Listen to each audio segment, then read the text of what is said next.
Hello guys, in this video I'm going to show you how to flip horizontal on the IbisPaint X application.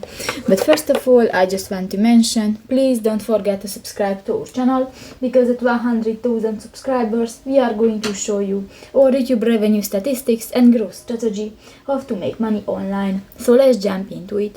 First of all, open the application on your device.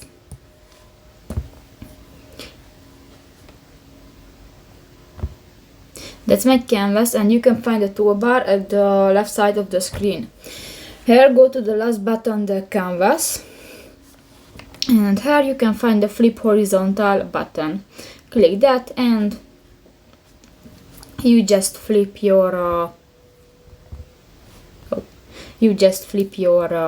drawing. So that's pretty much it for this video, guys. See you in the next one. Bye bye.